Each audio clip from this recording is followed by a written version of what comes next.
So, hi, John. Yes. The most important question is, what was your first computer and what was your first Hello World? So the first computer I owned was a Commodore 64. And the first computer I used was a TRS-80. So it means you owned C64 and you didn't use it? No, it means I learned my first computer class was in high school. Ah, okay. And that was Computers 101, which we called Arcade 101. I don't know if you could hear this, but you'd always hear this in the background, which means somebody was playing a game during the middle of class. Winter Olympics, right? So, yeah, that was what we were playing. Like someone had Defender and Asteroids and stuff like that, right? So TRS-80 was my first computer experience. My first personally owned computer was the Commodore 64. Okay, and where was it? Somewhere in Silicon Valley, or? No, I lived in the Chicago area. Oh, okay. Actually, okay, yeah. And were computer common at school back then, or was something special? So what's definitely special because they were quite expensive back in the day. Well, for the TRS-80s, right, which was actually pretty popular at the time, and even owning a computer was kind of limited among just various like really geeky tech people. Mm-hmm. And I remember at the time it was $200, and the VIC-20, which was the lower end version that Commodore sold, was $120. But if you map that to inflation, right, we could pop up an inflation calculator, right? The thing was probably $500 or $600, which was, or if not more, which was really a stretch for my parents. So it took a lot of convincing for I think Christmas for them to get me the Commodore 64. Okay, and so you saw the computer first time at school, so you had the first contact with the computer, and you liked that immediately? Yep. Or you were? Yeah. Yeah? Yeah, liked it immediately. Yep. It was all basic, right? It was whatever the TRS-80 basic was. Mm-hmm. And then the Commodore 64 had its own basic. And, I didn't have, back then computers and peripherals were really expensive. So I mentioned, it was kind of tough for my parents to get me the computer, but they invested a lot and it obviously paid off. But I didn't have any way to store anything. Yeah. Didn't have modems. Yeah. Yeah. So I get all my information from like Commodore 64 magazine, right? I'd pick up at the local Borders or Barnes and Noble at the time. Mm-hmm. So that's how I learned. Yeah. But still interesting to me. So you got a TRS-80 at school, and there was. Mm-hmm. I assume there was some kind, of algorithm going on, teaching algorithms, or A plus B equals C or something, and with some input and screen and output, and you already liked that. So the question is, why I liked the experience with computer. So what was it? Was it like related to a movie, or was it you just I don't know? So why you like to type in stuff and you see black and white output? So why was it so exciting to you? I just think I was a more technically oriented person. So I was good at math. I was good at creating things, from like an engineering perspective. Okay. Right. Doing lots of hands-on creating things from when I was a kid.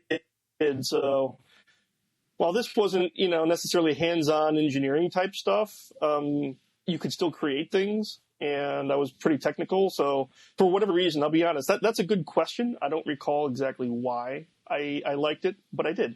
Okay, cool. So, and then you really wanted to have your own C64, right? So you got it for Christmas? Yep. And what was your first serious program you wrote? Because back then there was no Hello World. So funny story. I started with ZX Spectrum, and I think the first time I heard about Hello World was if I studied computer science. So someone wrote on the blackboard, Hello World. And I say, why are you writing this? It's like, you don't know Hello World? It's like, no, I never heard about that. So what's that? I say, okay, this is like, the first thing you do with a programming language. I say, this is completely stupid. But so what was your first serious, more sophisticated think beyond Hello World you wrote on your C64? I don't recall what I did in BASIC, because early on it would mainly be typing in applications from the Commodore 64 magazine and modifying them, right? Change the color of the background, do various things and modifying other examples. Where I actually got to creating stuff, after I liked it so much, I went out and I bought an assembler, right? So I started writing assembly code, and my first, if you want to call it serious app, okay, serious but not serious, right?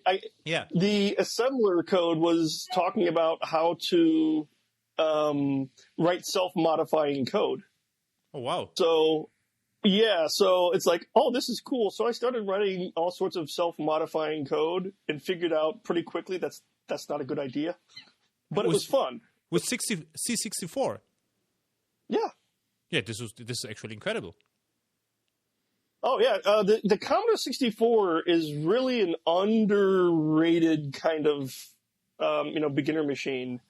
It had a super good sound chip. So I remember, actually, the one thing I do remember doing was programming the sound chip. It was called SID. Mm-hmm. I think it was Sound Interface Device, maybe. Mm-hmm.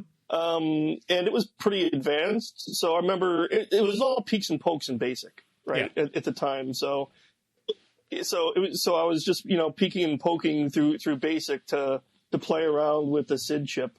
So, the challenge I had is everything I did, probably for a year, if not 2 years, is I had no permanent storage device. Mm-hmm. Right? I didn't have a tape drive, didn't have a hard drive. So most of what I did was, ephemeral. It'd just go away, and the next time I turned on the computer, I'd have to start over again. Mm-hmm. So it was lots of playing around with miscellaneous stuff until I actually got a tape drive. Mm-hmm. That was like, a huge advancement for me.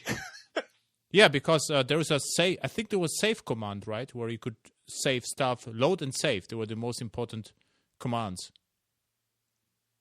Yeah, it's been so long ago that I don't quite remember the details. But yeah, I went straight to a tape device. I might have gotten a hard drive as well after that. Mm-hmm. So basically, all my friends would upgrade, and I would buy their old stuff because they'd sell it to me really cheap. And so, when they upgraded to a hard drive, I bought their tape drive. When they maybe switched to, Commodore 128 or something else, or a new computer, then I bought their hard drive. It wasn't until college, probably my junior year in college, that I actually got a PC. No, at college we were programming in the computer center using. Originally, it started out as a PDP-11, and then it was upgraded to a DEC machine using Ultrix, and so that was like my first Unix experience, and I fell in love with Unix pretty quickly. Do you know Cameron Purdy? Yeah. Yeah, he was also a guest on the podcast, and what he told me that I think for 16 hours he wrote a program because he couldn't stop because there was no way to save it. Well, see, I had a problem. I had a solution for that. Yeah. My best friend at the time, Lloyd, he took the typing class, and he could type like 60 words a minute. Wow. So he would come over to my house. He would type in the game. I would read what to type, and he would type it, and then we'd play the game. Hey, and cool. So, he'd leave. I'd have to turn off the machine, and it's gone. But I assume he couldn't program, right? He could only type. That's correct. So this is like separation of concerns, right? This was like never thought of it that way. This was like the typing microservice, if you will. Yeah, there you go. Yeah, he was my storage device, right? It's basically start over again. Cool. And then it became really bad because my power supply, which was external, right, started to go bad. And so as soon as we bumped the power cable, the whole computer would turn off. It's like, Yeah. Darn it, you got to start over again. We start typing it all over again. Yeah, exactly. Yeah. I was in like a situation. I got the ZX Spectrum, but it already came with data set, so I could load and save stuff. My problem was the manual was in French, but no one could read actually French in my family. I could deduct from the context what the basic did, unless pick and poke.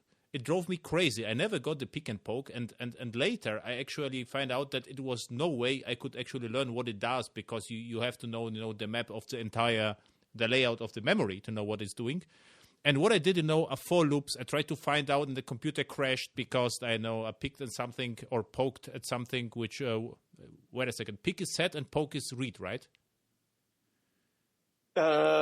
Pick, I think poke is right, peek is read. Yeah, pick is read. Okay, so I did the poke, and then I see color change, and there was strange sound, and then it stopped. It's like, why it stopped? Because the computer crashed. So this was my pick and poke. So the question to you, you got pick and pokes immediately, or someone explained to you? So what was your road to pick and pokes? I don't remember what I got out of the box with the Commodore 64. There was probably some instructions about how to do simple stuff. Yeah.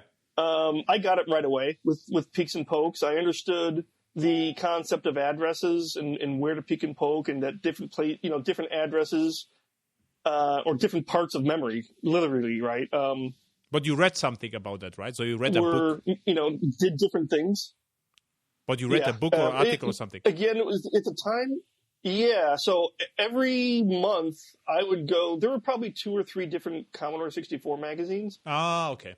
I get it. Okay. So by then I had my own job. I was a busboy at a restaurant, so I was making my own money. Okay. And not too far from the restaurant was a bookstore, and so I'd go to the bookstore and I'd look at the magazine rack and type in all the latest example, right? Buy the magazine, type in the examples, etc. Tutorials. So you had a C64 until college. In college, you got a serious computer, PDP-8, and then you saw Unix, and you really liked Unix. Yeah. So at the time, Unix wasn't really something that was available to your typical student. There was Minix, which was a variant of Unix that we had at the college that you could install on your PC. Exactly. But yeah, so it started out with the PDP-11. When I worked at the computer center, I was doing, they would hire students throughout the year and over the summers to, help with the business, right, of running a college, writing custom forms, using a 4GL, stuff like that. So I did that, but I also got a chance to play around with, Unix, the C shell at the time, Rogue. I got really good at Rogue, if you remember Rogue. No. So, really, yeah, Rogue was basically an ASCII-based Dungeons and Dragons. Okay. So you would move around the screen, yeah. No, wait a second. In my university, we had HP Unix, and at home I started with Linux, but it was very early Linux. And what I remember is also the Minix stuff. And what I remember is like Linux was not complete, so you had to start with the Minix and then go with Linux or something like this. Can it be right that the Minix came with the drivers on PC and Linux was the userland back then at the beginning? Well, Minix was pre-Linux. Exactly.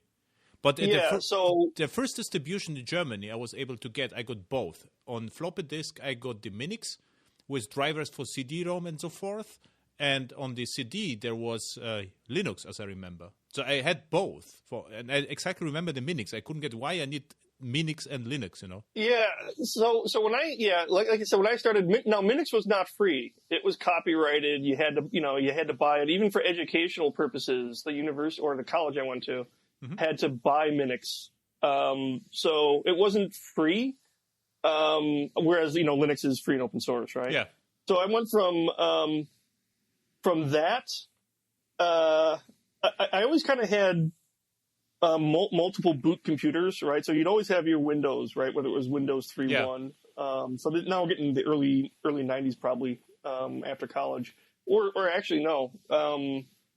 The late 80s, I was doing DOS, and then Windows in the 90s. But I was also booting into. So I mentioned there was Minix at college. Then after college, I used a distribution called Coherence.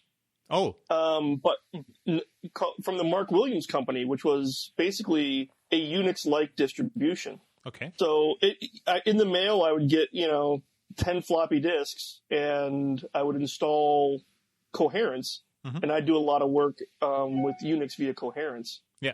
And then Linux came along and put Coherence, the Mark Williams company, out of business. Yeah. But until then, yeah, that's what I did. You probably know Lilo, Linux loader, and you had to rewrite the master boot record from Windows with a tool called DD, I remember. And a couple of times I completely destroyed the MBR, and then nothing booted. And then I started, to back up this 512 bytes of MBR, to have dual boot back then. Yeah, I mean, people learn to back up through pain. Now I've got like 4 copies of stuff, but yeah. So I also, there's kind of like 3 parallel threads, for me. There was what I was doing at college. Then there was what I was doing at work.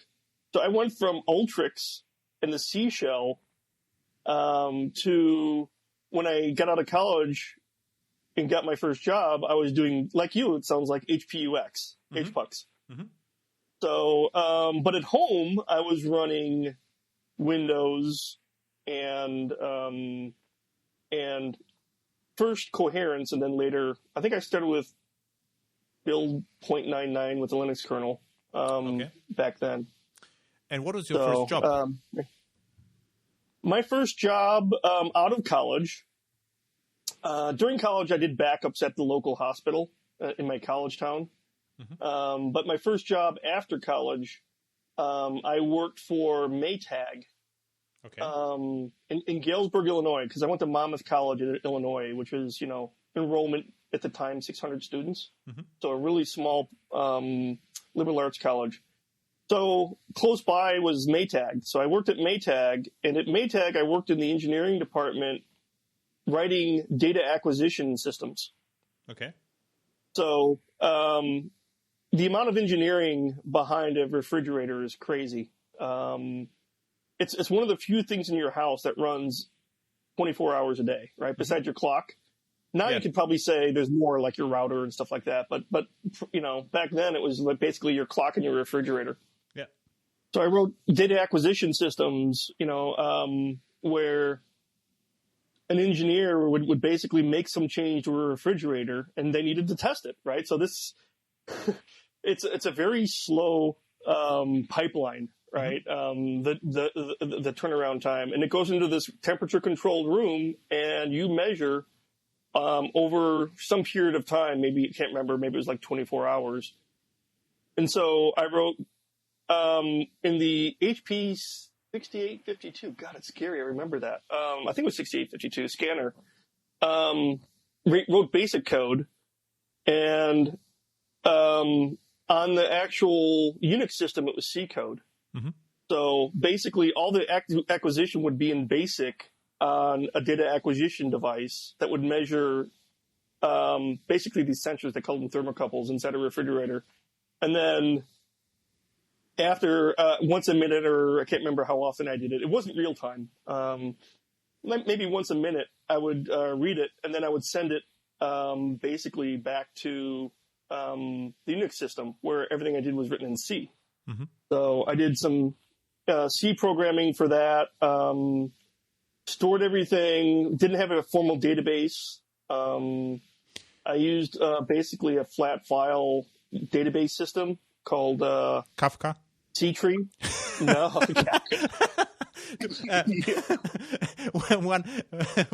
One question. The Maytag, is it a U.S. refrigerator company? Oh, yeah, I should have said that. Yeah. U.S.-based refrigerator. They were headquartered in Iowa. Okay. They were bought out by Whirlpool. So Whirlpool is now, owns the brand and everything. And Yeah. So did And acquisition they there. look like the typical US, refrigerators, the big, stainless or red or whatever. So like, the typical design, right? Yeah. So Maytags were a higher end brand. Okay. But even within refrigerators, right? There's a higher end. Even within Maytag, there's the higher end and the lower end. Mm-hmm. And when you see the engineering that goes into a refrigerator, there really are like significant improvements in the higher end aspect, either higher quality components or whatever, right? Yeah. So yeah, that's the vibe I got back is when you buy a higher end refrigerator, there is additional engineering involved. It's not just that they're trying to create marketing things for you. So yeah. So I assume all your refrigerators are now higher end, right? Since then. Not always they weren't. Yeah, not always. I don't think I even got an employee discount. Actually, at the time, I didn't need one because in the U.S., actually in Illinois, it's different in California, but in Illinois, when you rent a place, the refrigerator tends to come with. So I never really had to buy anything until I moved out to California. Okay. So and in this job, you already bumped into Java, or was it the next job, or what next job? Next job was it? Okay. What was your next job? Yeah, I worked for Household International, and they basically they had a division called Household Finance, and it's a lot what you could do today with MasterCard and Visa, right? You can get name brand credit cards, right? So you can go to, like the American Airlines, right? Or Marriott, right? They go through Visa and MasterCard, right? For their credit cards. Household had something very similar. So I worked in a part of Household that basically did loans. And so, believe it or not, this organization, when I joined, was moving to Unix on the desktop. Okay. This was in the early 90s, early mid 90s, I should say. Maybe it was the mid 90s. There was a big effort by the Unix vendors to push Unix into the desktop. And this is around the same time as like Next Computer as well. Okay. Right. So that gives you some of the time frames here. So I was basically responsible for customizing the Unix desktop. And I wrote some code too for that business, right? So that was HPUX desktops. Then they switched. There was, that market kind of fell out, so they switched over to PCs, but we ran Solaris, Sun OS on the PCs. And eventually they went to Windows, but that's how I picked up the Sun side of things. So I picked up I was responsible for kind of customizing the OS, Sun OS on top of the PC. And then, through that time, right, the day I read the article about Java, and you might remember this, I couldn't believe it. It's like, wait a second. I touched, with the cursor, you touch Duke, and you can move him, and he would do a cartwheel. Yes. And there was a Duke with, with, how they call it, so air pressure hammer? What, like your animation? Yes. And there was, and there's another one. There was the most impressive one. It was the under construction Duke, I think. Yeah, exactly. And there was one even more impressive. It was like particles. So you can, touch a particle with the mouse, and all other particles also moved around. They were like, there was spring between them. I forgot actually the demo, but exactly. Yeah, the day I saw that, I went to their website and started writing Java code. Pulled down some examples, started writing simple stuff. So this was probably 95, late 95 maybe, 96. Yeah. So on the side, 4 of us at Household created a side company called Net Objective. And so we didn't know what we wanted to do exactly, but we were going to write, custom Java stuff, right? Or kind of be a consulting company. And the first big Java app I wrote was basically Telnet. So I wrote, so I actually got, believe it or not, I got into client-side Java, not server-side Java. Mm-hmm. So I was a big Swing person. In fact, I'm kind of co-author of a Swing patent, Swing-related patent. Cool. Did AWT. So basically what I did was I wrote a Telnet client, wrote a VT100 emulator to go on top of that. And that was pretty big in terms of effort, right? Yeah. Especially in the day when you're trying to, how do you scroll in a performant way? This is, JDK 1.1, stuff like that. It's like, oh my God. So that's kind of how I got really into Java. By the way, then you have to remember, back then we got the first namespace issue because as Sun started, there was com.sun swing, and then they renamed that to javax.swing. Yes. So we had, and back then the first, hysteria. So everything is broken, stupid Sun. We changed the namespaces. And in one project, we considered to move from AWT to Swing. I was also a front-end person back then.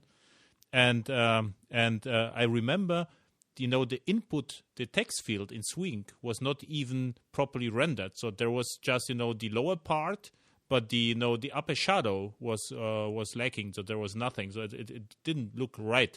But we knew we had to move towards this because it was like, how was it called? Lightweight component model. And was not native like AWT. Yeah, I just remember really getting into Java. So then I moved to California. Basically, I was chasing my wife around until she'd marry me. So now we're married and here in California. So she came out to California. I followed. I got a job with Sun Microsystems. How many miles on average have you chased a wife or a woman until it becomes a wife? Yeah.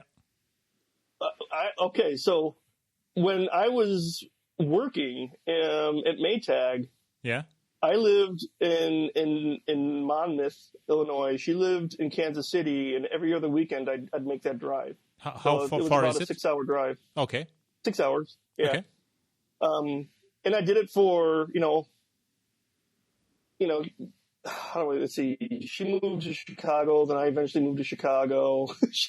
I would say thousands of miles. Okay. Of driving, thousands and thousands and thousands of miles of driving, and I would say, thousands of miles of air travel. Okay. So it was expensive.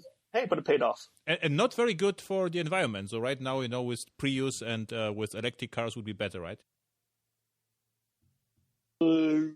Probably not. Because I might have exceeded the distance. Yeah. I might have exceeded the distance. Yeah. I would have run out before I got there, especially batteries at the time, right? Yeah. So. Okay, cool. When you're trying to date somebody saying, hey, can you come pick me up? Yeah. Every other week doesn't work out very well. Yeah. Yeah. Anyway, so I came to Sun.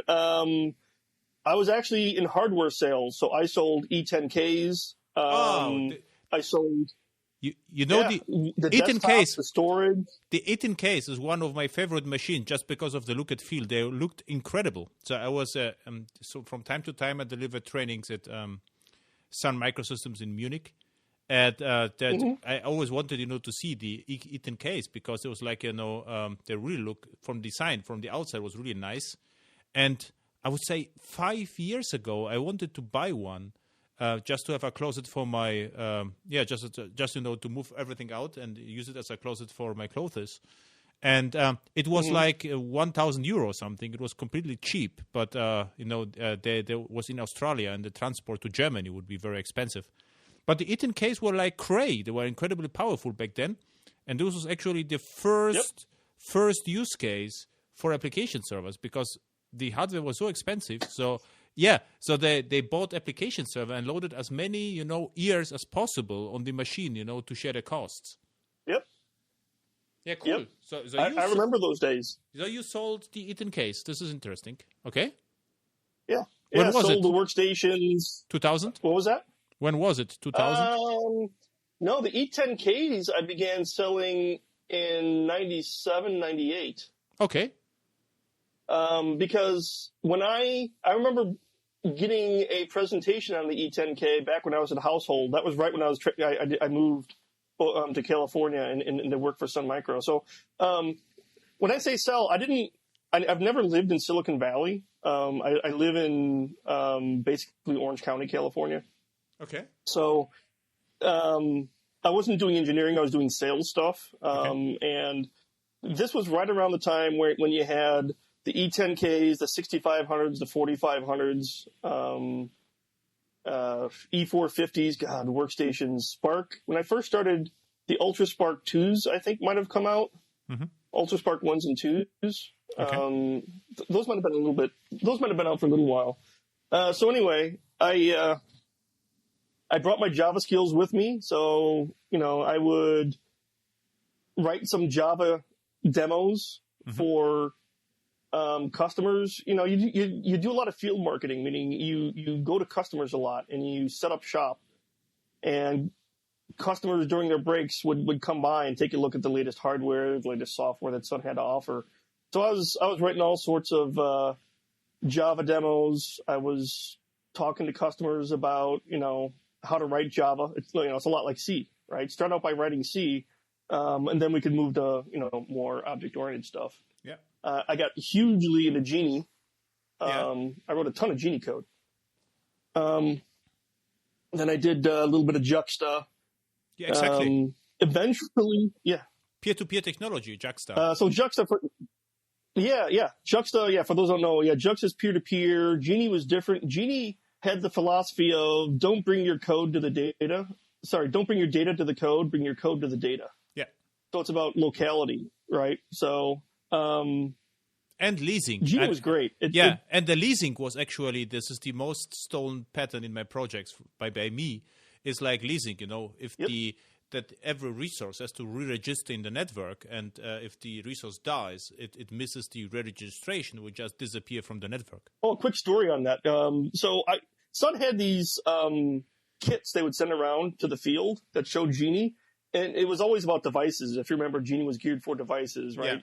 Your computer can automatically discover your printer, and you don't have to install a device driver, right? All this kind of stuff. Yeah. And I never really kind of got into that, so I wrote this Genie app that was basically an IDE. Mm-hmm. So it starts out as a swing text area, and then you start you begin starting these additional services, and it would extend the text area into an IDE. So it did.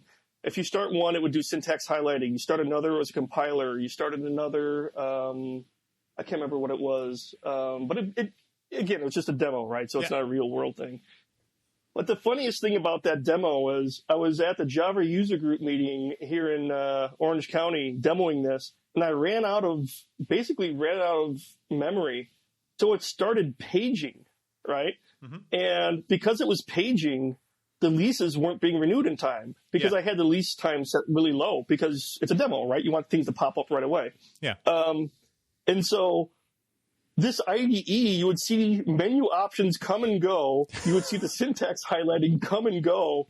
Yeah. And it proved the point of Genie, right? Which was not intended, but it was the coolest thing.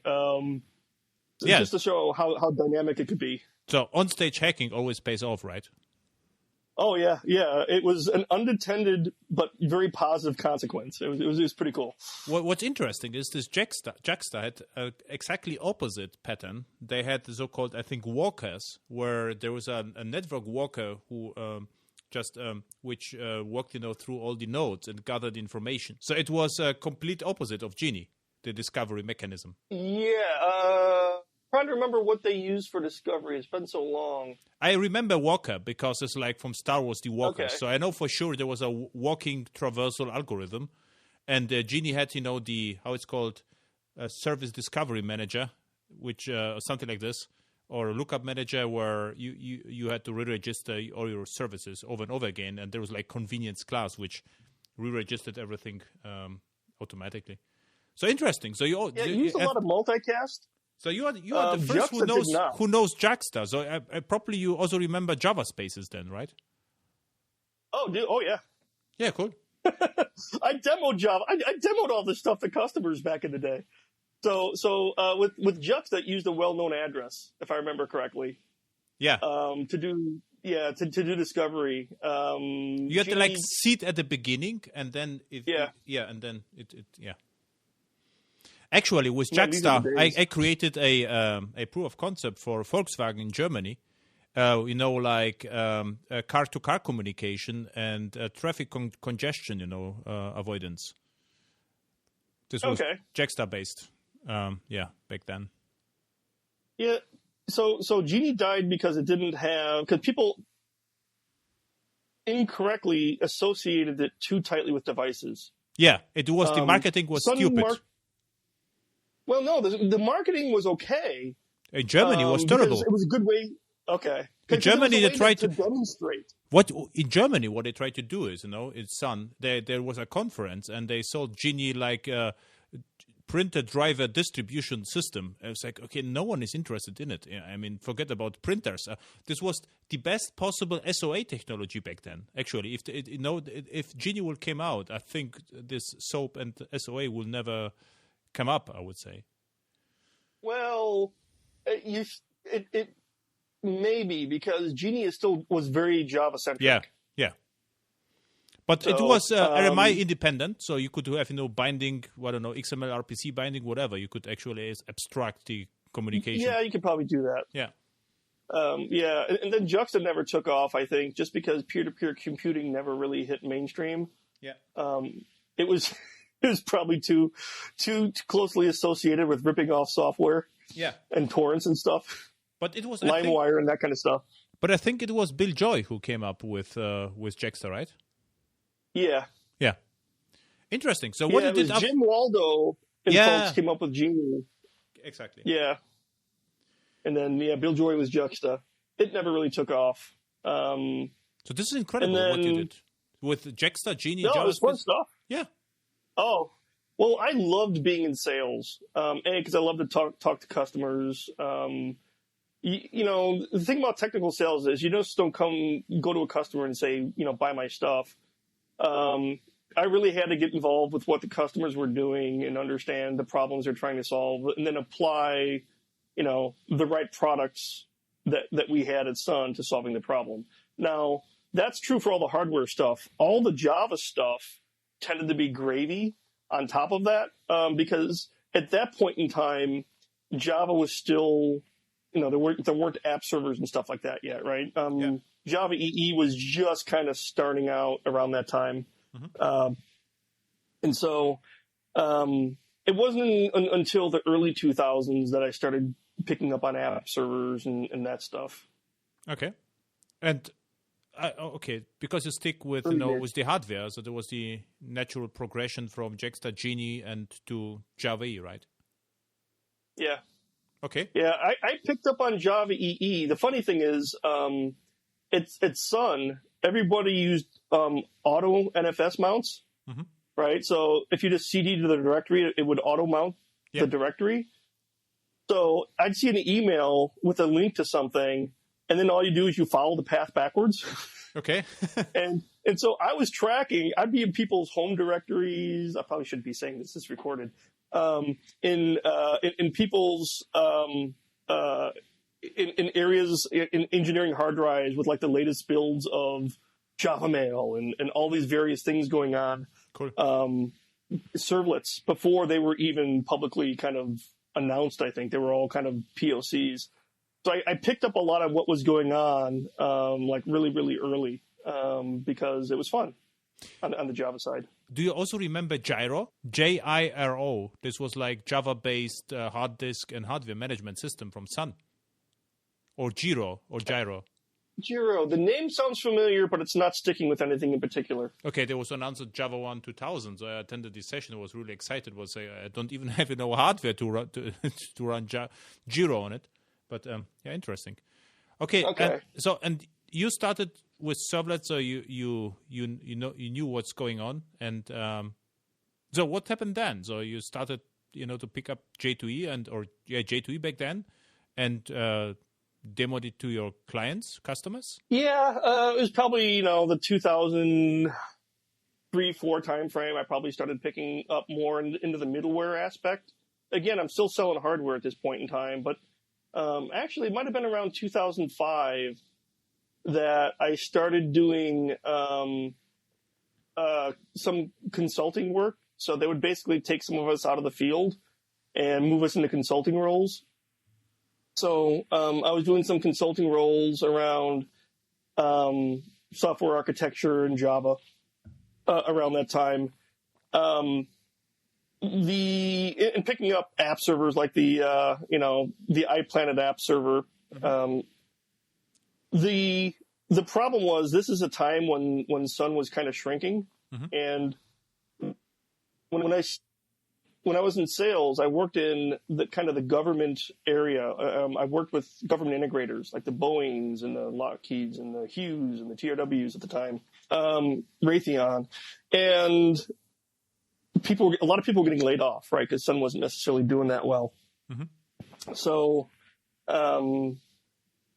I kind of saw, my days were numbered. I was like one of the last people that did not have a clearance. I never got a security clearance, so I never got on cleared programs and stuff. Just didn't want to. So I kind of saw the days were numbered, and so that's when kind of a nice opportunity came by, and I moved into product management. So I became the GlassFish product manager, and did a lot of work with JavaE. So that's when I really went, full bore into server-side Java. It was 2007. And this is probably when we met, I think, the first time at Java 1. And so on. Yeah, probably. Yeah, Java 1 it was one of the Java 1s that we met. And yeah, we talked a lot about GlassFish. We were both NetBeans users. Yeah. I only switched away from NetBeans probably, I don't know, 2-3 years ago. Okay. To IntelliJ? No, I never did pick up IntelliJ. I did some Eclipse, and now I use Visual Studio Code. Yeah, I also use Visual Studio Code, but for larger projects, still NetBeans or IntelliJ, but never Eclipse, actually. Yeah, and what I remember, you were... I actually get IntelliJ for free, but I don't use it. Yeah, what I don't like in IntelliJ is all the crazy shortcuts. And go ahead. Yeah, I like, to use the out-of-the-box experience from IDE, and the reason being I'm a consultant, so if I do too much customizations, I cannot just use other machines, so I try to stick with the defaults. And it's really hard with IntelliJ because the key combination is just crazy. So NetBeans basically has 2, Control Space and Alt-Enter, and like IntelliJ has probably 50 or something. So it's completely different, expert tool, I would say. And Eclipse is even more wild because Eclipse is like, it really depends which plugins you loaded. So then also the behavior. Right. Yeah. But what I remember is you were all for the GlassFish 3 and the modularization. And I said, what are you talking about? Who cares about that? Just the GlassFish V2 was, and what I really was crazy about is because the GlassFish V3 was modular, but it booted slower. And the GlassFish V2 was monolithic, but it was actually booted faster. So I guess, go ahead with the V2. I mean, who needs the modules? That should not have been the case. At the beginning, it was. I don't remember that. At the beginning, it was because it booted without the admin console and everything, and it just booted whatever GlassFish saw. And the GlassFish V2 booted everything. And then they fixed that. They did something. Yeah. Then it was faster. Well, yeah. I mean, GlassFish 3 should have been faster. Mm-hmm. What basically happened there? The reason why we started to modularize, and so did every other app server, is because of web profile. Yeah. Right. So as soon as you had web profile, you wanted to provide both as a vendor, because both were actually being interested in both, and customers wanted to do both. So that kind of forced a modularization issue. Mm-hmm. So we went the route. We started out with HK2 with GlassFish, and then GlassFish, and that was going to be its own standalone. Do you remember Koshuke? Yeah. Cloudbees? Kawaguchi. He was the Jenkins inventor. Yeah. Yes. Well, Hudson inventor. Hudson, sorry, Hudson, of course, exactly. Yeah, so he became he actually wrote, he and I think Jerome Daucher wrote HK2. Yeah. And Jerome I think is still at Google now, but they both wrote HK2. And then basically we had some pretty important customers that said we need OSGi. So then HK2 became a layer on top of OSGi. But at the time, if you look at product timelines, like when you want to get product out the door and, OSGi was something very new. And instead of training like all these developers on OSGi bundles, HK2 became a layer on top of OSGi. Yeah. So all these, the engineers responsible for the various parts of App Server learned HK2. Mm-hmm. And then HK2 did the mapping down to the OSGi bundles. The cool story is I had a podcast with Steve Milich about Payara Micro versus Payara Full. And he told me that the main difference between Payara Full, which is based on GlassFish, of course, and Payara Micro, which is the newer version of GlassFish, is that Payara Micro comes just with HK2 without OSGi. They removed the OSGi completely, which is fun. It's like, hey, I consider this a progress because back then, OSGi was a huge buzzword. And I was constantly confronted with OSGi, how great it is. But in my world, in my project, there was no use cases for it. If you are application server vendor, of course, but in enterprise project, we have the use cases. If we deliver, we deliver. Whether we deliver one bundle or 50, no one cares, right? Yeah, we had Sahu. I forgot his last name. He's a really smart engineer who did. He's actually on the OSGi Enterprise. Well, he was. I'm guessing he still is on the OSGi Enterprise working group. So he did a lot of the OSGi Enterprise work in GlassFish, but OSGi Enterprise never took off. Mm-hmm. So, that was kind of, from a product perspective, a wasted investment. We made a go at it, but it just never really materialized in the market. Yeah. So, and I was... Mm-hmm. What's back then, what's also interesting is back then, if I use GlassFish everywhere because of the reference implementation, and the idea that you can buy support for the reference implementation appeared to me genius. It's like, this is actually great. Mm-hmm. You can pick something which is well documented with all the GSRs.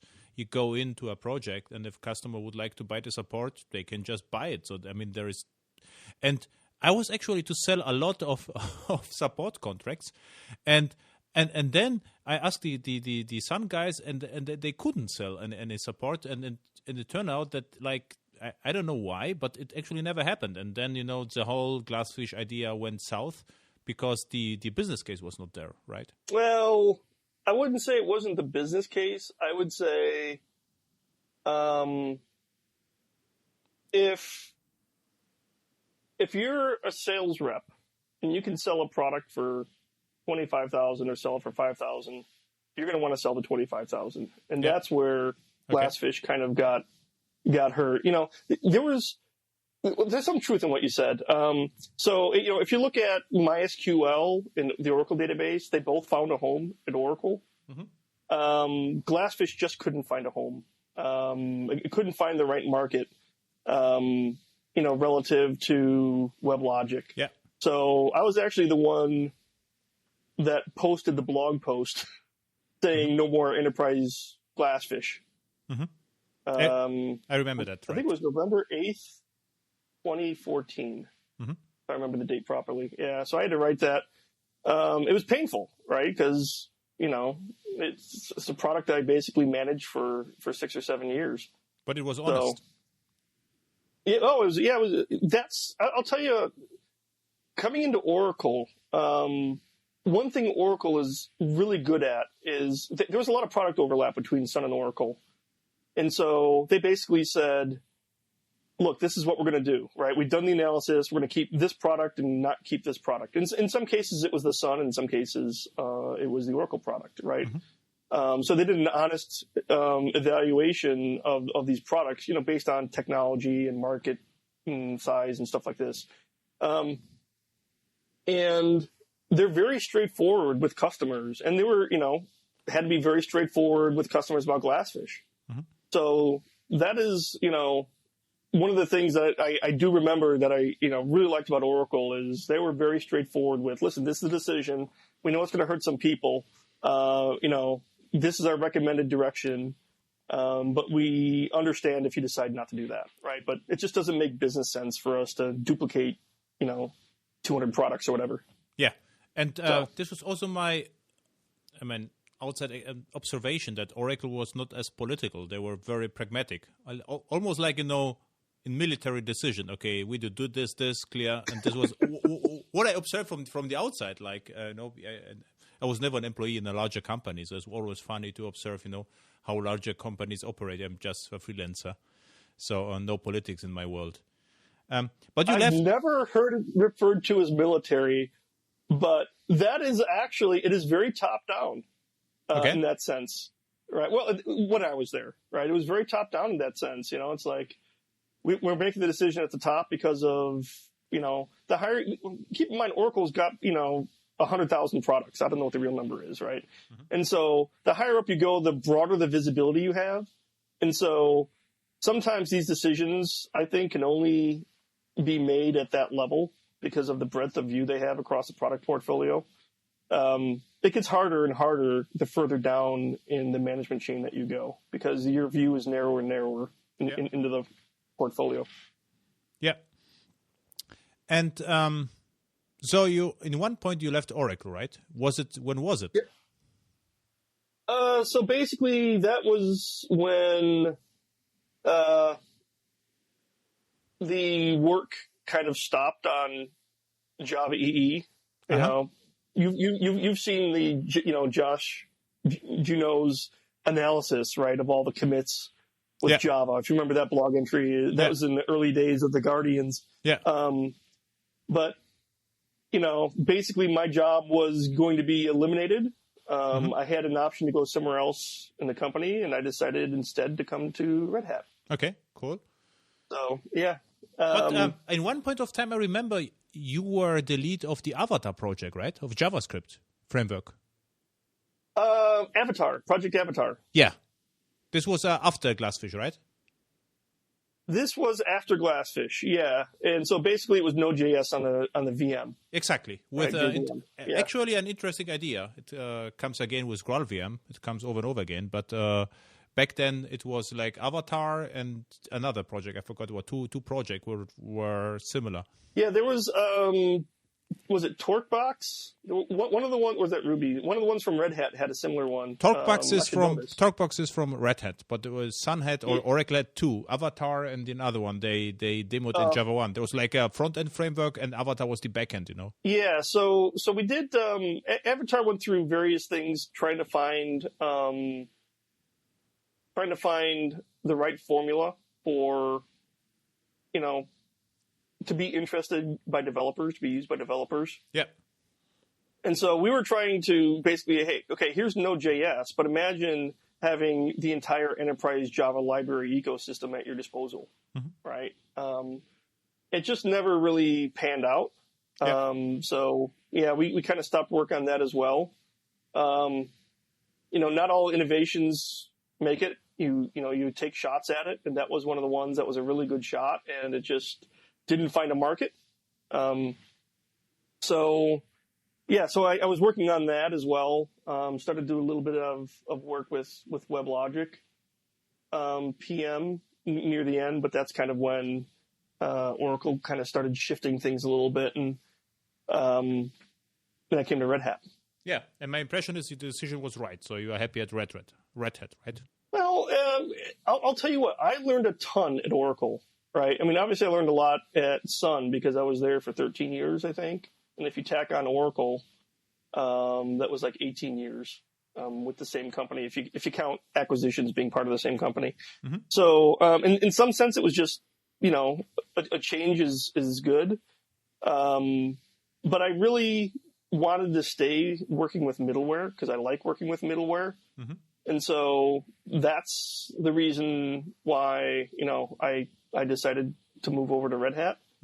And, at Red Hat, that's when we started kicking off, you know about Swarm, and I know your thoughts about Swarm. We don't necessarily have to talk about it here, but I was also PM for, we have a Node.js distribution, we have a Spring Boot distribution, we have Vertex. And so my job was to basically get all those productized and delivered to market, which we've done. We've got those on the market now as supportable runtimes at Red Hat. Yeah, I thought you are. So you were actually the PM for all the middleware at Red Hat, or something like this? Not all. Yeah, all. just the microservice-like runtimes, right? So Node, Spring, Swarm, which is now Thorntail, and Vertex. Is right. Thorntail still? Is it on hold or still, going forward? It's going to continue to move forward for the life cycle of the product, right? Because we have commitments to customers. So the life cycle ends, I think, in November of 2020. Okay. So we're gonna add another MicroProfile release or two on there, right? Continue that. But really, the direction there is going to be Quarkus. So we had Thorntail 4 in the works. Thorntail 2 layers on top of JBoss modules. Thorntail 4, we were looking at making them much more kind of like Quarkus, where it's just a flat class path. You just add the dependencies. There's no dynamic loading or anything. Would have been a lot faster. Would have been better memory consumption than Thorntail. But then we decided to kind of bring in, engineering as a whole, brought in a whole bunch of skill sets from across engineering, and the output of that, as you know, is Quarkus. Yeah. So the last interaction about so you challenge or you ask me over and over again about my opinion about Wi-Fi Swarm, about the use cases. The last time at Code One last year, you attended my talk, I think. Right? So we met the last time at Code One. And in March, I somehow found Quarkus. And I say, okay, another runtime, MicroProfile runtime with properly, some use cases or solution to problems I don't have. And I took a look at this, and I have to say, the first time... Solutions to problems I don't have. Yeah, really. Sorry, I just think that's funny. Yeah, because, but this is what usually happens. I constantly in my projects, some developers come to me with, some strange frameworks and ask me about my opinion. And say, okay, which problem does the framework solve? And I get no answer. So, okay, then we can do, a little bit fun or research, or we can hack a weekend on it, but we cannot just, put it to production if no one knows why it's good. But with Quarkus, after playing with it, the first thing which impressed me, or the first thing what I found interesting, it is not an even archetype, it's a small thing. So, okay, this is not an archetype, it starts quickly. Interesting. And then this Quarkus development mode, it's okay, this put it aside, too much magic. But then I took a look, what happens with the fetjar or überjar, which actually isn't a fetjar or überjar, which was also, okay, this is like, application servers development model 2.0. So there's a true innovation here. And what I was also impressed, with the good documentation right out of the box. So after the project was generated, I got the links, to the tutorials and all the extensions. There's an overall good developer experience and out-of-the-box experience. And it is a subset of JavaE, a thing which I already know. I don't have, to learn strange programming paradigms just to be funky. So, And so I have to say, the first time, you probably saw I recorded a few screencasts and blog about that because I see an added value the first time about something new. And this is a true progress. This is a true innovation, because for me, innovation doesn't mean relearn everything and show how smart you are. For me, it's like, boring programming model. And behind the scenes, the computer does something for you with added value. So two quick things. The first is dev mode really isn't magic. It's not like JRebel. I mean, basically, it just drops the class loader and reloads everything from scratch. Yeah. Right. But it just happens so fast. So it's not like a lot of magic. It's just a little bit of magic. Yeah. But if you start, if I evaluate whatever, a framework, regardless what it is, so I try, to start with the least possible amount of magic. Just, see what it does. Just hello world without any additional, tuning. And this was my way, just to remove And now I'm using the Quarkus dev mode all the time because it's convenient. But at the beginning, I don't like to start with, because then I immediately think, now I'm depending on the on the plugin, so which is somehow problematic in enterprise projects. Yeah, I'll tell you. When I develop with Quarkus, I live in dev mode because basically. I never have to restart the VM unless I add a new dependency, right? But otherwise, it's like I can go from nothing to something pretty substantial with never restarting the VM. It's just really fast and natural. The other thing I wanted to point out, and it was a huge compliment. It was by a Red Hatter, but not somebody involved with Quarkus. Maybe some field person was I think somewhere in Europe. And they saw it and they tried it. And the biggest compliment was, this feels new and familiar at the same time. Yeah, this is right. And to me, that was not a compliment to me, but to the Quarkus engineering team, right? They did some work that was pretty amazing. There is lots of magic going on during build time. Which actually happens during the reload too, to be honest. But the fact that they do so much scanning, all that stuff that normally happens at runtime, they do at build time. And the fact that build time still happens in, half a second is pretty amazing. Yeah, to me. What interests me, who got the idea about Quarkus? So when it started and how it started, because you had already Whitefly, you had Thorntail, and now there was, who came out with that, with Quarkus? Technically, that would be a better answer for some of the engineering folks, but it was a combination probably of, early on, Jason Green, Emmanuel Bernard, and Bob McWhorter are kind of the architects behind it. And they could probably tell you how it grew from there. The funny thing about Quarkus is, okay, we want to keep these business guys, that's me, away from this stuff until we're ready to show it, right? Because they had this great idea, and I think they wanted to get it right before they introduced it to us on the business side. So, we saw it, we were like, oh, this is big, right? This is pretty disruptive. And it is, right? So the fact that, I guess my main point is I wasn't involved from day one. But the engineering guys could really answer that question about how in detail, it came together at the time. Okay. And when it started about, how long this was already in development? Somebody looked at the repo. They were kind of comparing various, there's new sets of runtimes that are doing this now, right? Like Helidon and Micronaut and Quarkus. And I think our first commit was late spring, maybe, of last calendar year.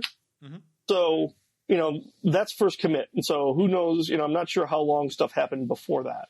Okay. Right. What's really amazes me, so this actually,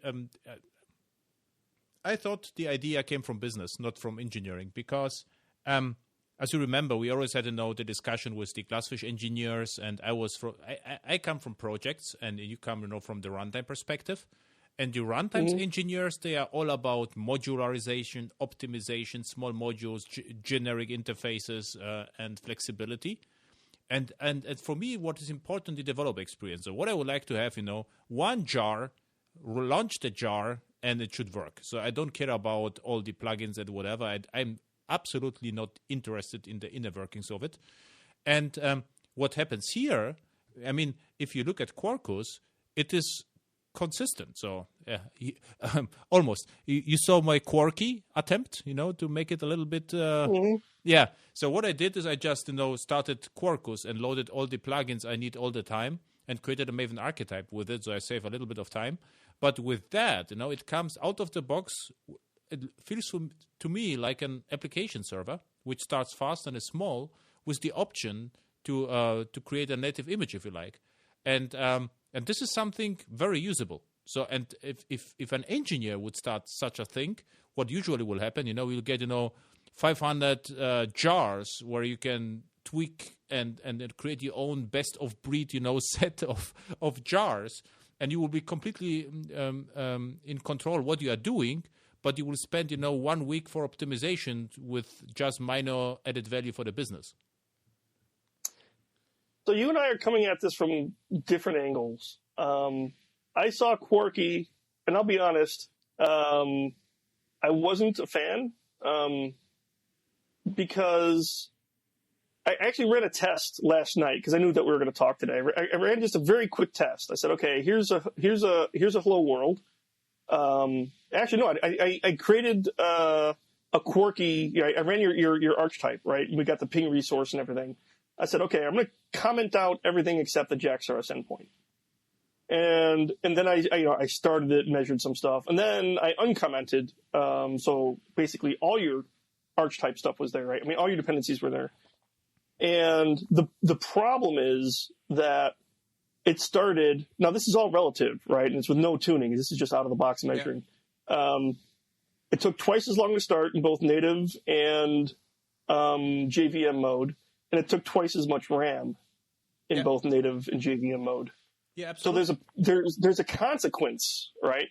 And my point is that really if you look at what Quarkus is geared toward, it's really geared toward high density containerized environments, right? And QuarkEE, the way I look at QuarkEE is it's not really solving that problem as a first class problem. It's solving a different problem as a first class problem. Absolutely. And so, yeah, that's why I mentioned we're coming at it from different angles. But we always you remember the discussion 3 years ago at Java 1 where you asked me what's your impression, what's your opinion on heap sizes and application servers, and I say I don't care because in Europe RAM is cheap. I mean, if you buy we can buy 2 gigs for 2 cents, so who cares about the RAM? And you're absolutely right. But what I did, I think it was last week, I was invited to JSpring, a larger conference in the Netherlands. And I actually demoed QuarkEE, and I said this is the worst possible experience you could get with Quarkus because I loaded everything I need or could possibly need, and it took off, and I got already 2 project requests because they saw, this is honest, and I saw them, all the dependency. I had the entire MicroProfile, the Hibernate ORM, because at one point I could need that, and it was still quick. And what I had on my machine, I had, I had OpenShift running, Docker running, Quarkus, IDE, and OpenLiberty because I switched back and forth between Java 8 and MicroProfile and Quarkus. And with Quarkus, I did some JWT demo with. So I think this is just honest because in most of my projects, I can't remember a single project just with JaxRS. Really, this is my honest. That's a fair. I mean, that's a fair description. Like, I also went through and visually, I didn't actually do the testing. So when I was saying twice as fast and twice as less RAM, that's like complete opposite ends of the spectrum. I think most projects will be somewhere in between. Yes. I think where you're at and where I'm at, and I fully recognize that and realize that. Right. So fair point. So we just had our summit conference earlier, about a month ago, right in May. And I've talked to customers who are actually looking potentially to move away from Java because of RAM utilization. Yeah. Right? Because while you think, right, RAM is cheap, but the RAM the RAM sticks that, are stuck into a server, right? Those servers are not cheap, right? The whole system isn't cheap. Yeah. So they were running into a problem where they're trying to achieve a certain amount of density, and Java wasn't cutting it. Right now, Quarkus does solve that problem, which is why there were customers I talked to were really interested in Quarkus. So I think it just depends on the organization that you're working with. The other thing that's becoming interesting is I'm seeing fewer large Kubernetes clusters and more smaller ones. Yeah. I think part of that's because people are still stuck on, well, this is our dev cluster, this is our test cluster, this is our prod cluster. You don't have to do that, right? You could set aside nodes within your cluster to do various things. But, even production clusters tend to be maybe a little bit smaller. And so that cost is kind of multiplied because there's still overhead with running a cluster, right? Yeah, but it is easier to set up. So in a startup, we started with OpenShift cluster with, I think, 3 worker nodes and 2 masters. And if you create, larger clusters, it is harder to scale up, to set up, because, the whole setup is crazier. Yeah, but I mean, my point goes back to the cost of the RAM becomes, a problem every time you have to deploy a new server that RAM has to be added to, right? So the customers I've been talking to are basically saying we need to find a way to reduce the amount of RAM for our Java stuff, right? Or we're just going to have to look, to something else, right? And so that, they go off and do these evaluations. Now, Vertex is an exception, right? Vertex is actually quite efficient out of the box. But on stage, what I did, I cross-compiled QuarkEE to a native kernel. As I remember, it took the amount of native RAM was, I think, it was tiny.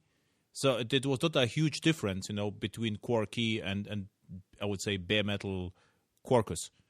So on the JVM side, yes, there was a little bit difference. But my point is, if you really are into this optimization, then you are absolutely right. You should start with bare metal, Quarkus, and add whatever you really need.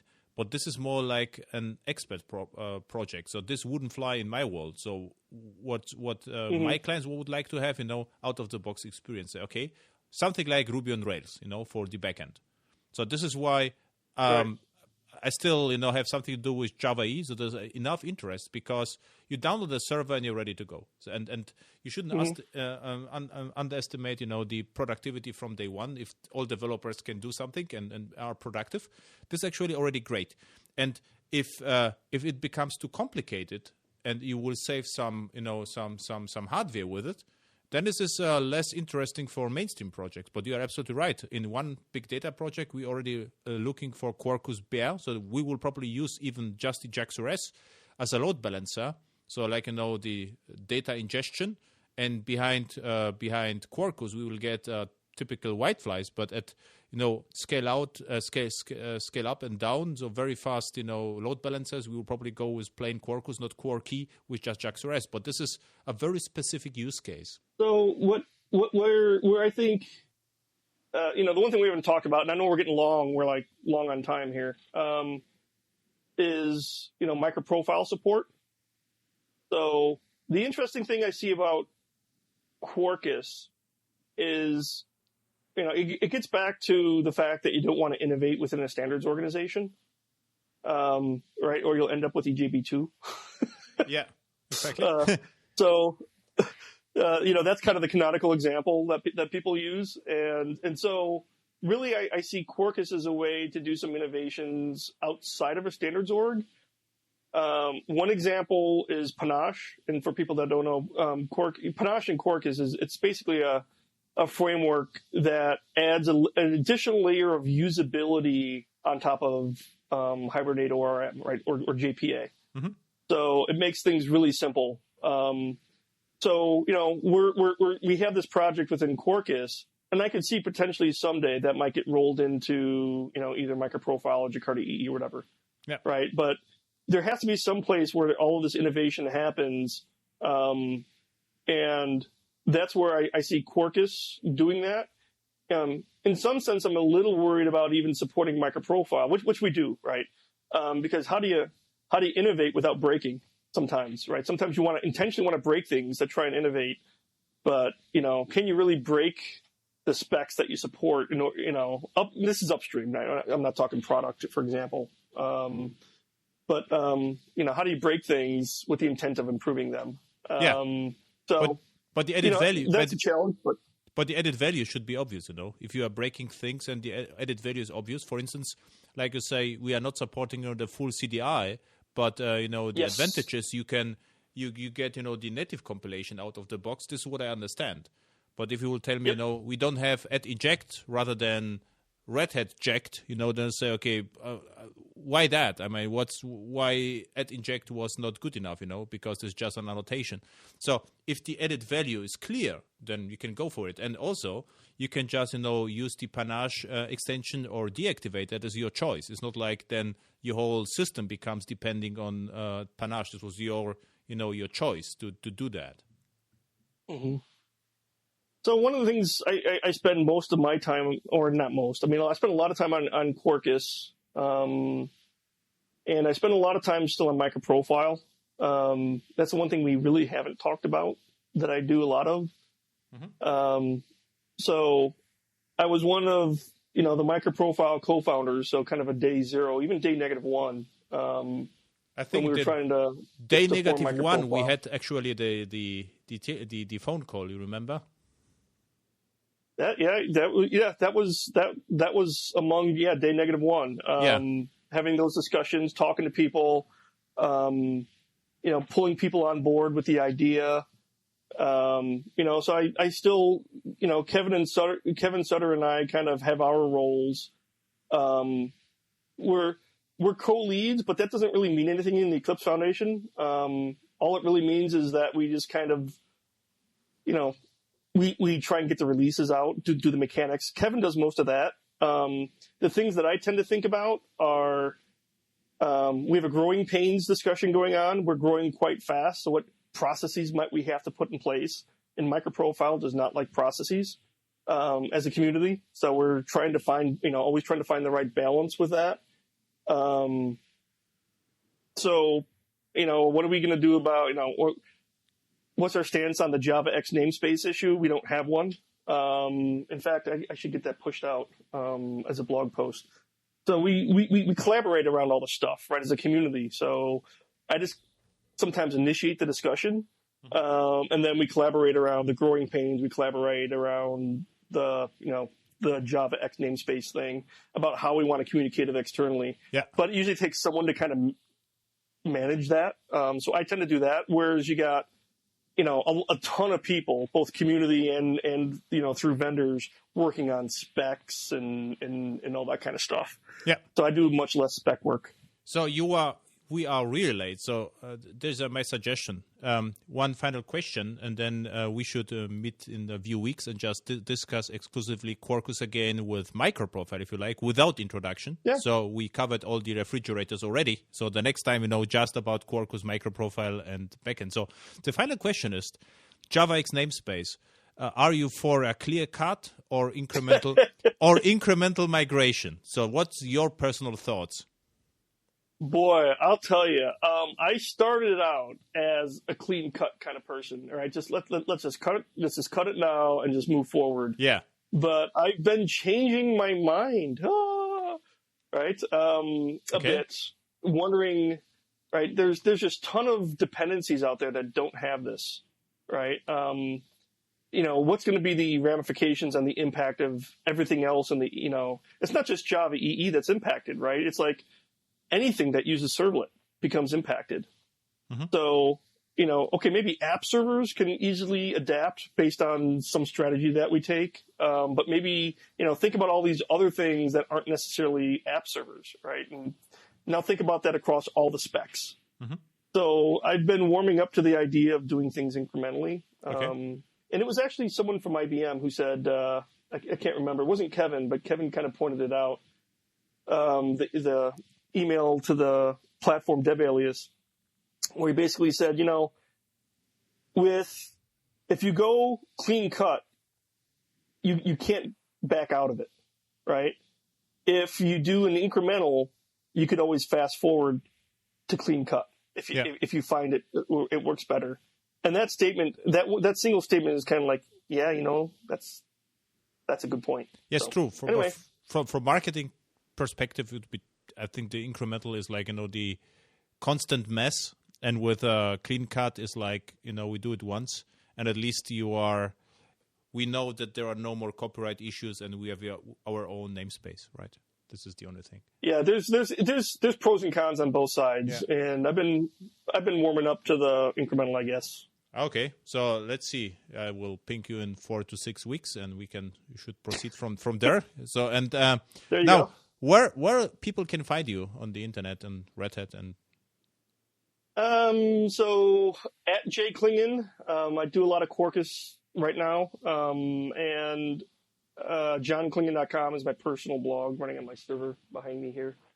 I don't really blog there much, but when I do, it tends to be like more deep thinking kind of stuff, like GlassFish or Java EE stuff. So I haven't really put much there in a while.